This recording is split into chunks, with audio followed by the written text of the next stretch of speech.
नमस्कार दोस्तों।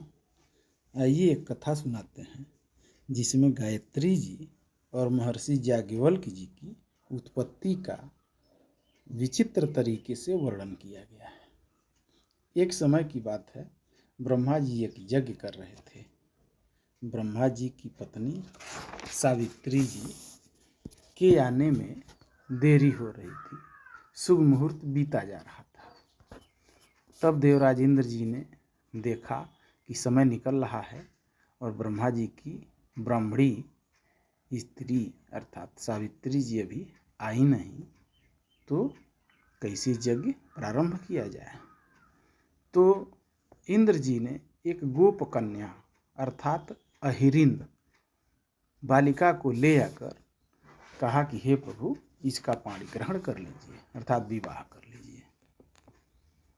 ब्रह्मा जी ने सोचा कि यह ब्राह्मणी तो है नहीं, इससे हम विवाह कैसे करें। तो उन्होंने एक रास्ता निकाला। क्या निकाला कि इस कन्या को गौ के मुख में प्रविष्ट कर योनि के द्वारा निकाल लिया जाए तो यह ब्राह्मणी हो सकती है। फिर ब्रह्मा जी ने वैसा ही किया कि उस कन्या को गौ के मुख में प्रविष्ट कराकर और योनि के द्वारा निकाल लिया। तब जाकर वह ब्राह्मणी बन गई, क्योंकि ब्राह्मण और गौ का कुल शास्त्र में एक बताया गया है। फिर विधिवत उसका पाणी ग्रहण कर उन्होंने यज्ञ आरंभ कर दिया। यही कन्या गायत्री कहलाई। कुछ देर में सावित्री जी भी वहां पहुंच गईं और ब्रह्मा के साथ यज्ञ में दूसरी स्त्री को बैठे देखकर बहुत क्रोधित हुईं और उन्होंने ब्रह्मा जी को श्राप दे दिया कि तुम मनुष्य लोक में जन्म लो और कामी हो जाओ, क्योंकि तुमने अपनी स्त्री के रहते हुए दूसरी स्त्री से विवाह कर लिया है।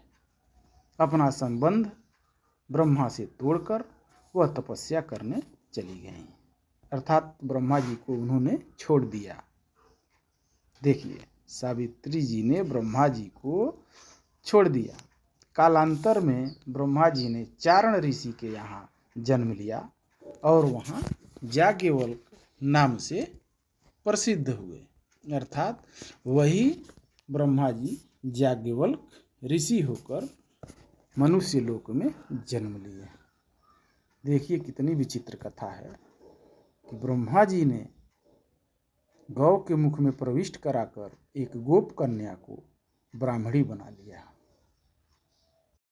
और वह कन्या आगे चलकर गायत्री जी के नाम से प्रसिद्ध हो गई। इस कथा का शेष भाग अगले प्रसंग में सुनाएंगे। अभी इसमें और कथाएं शेष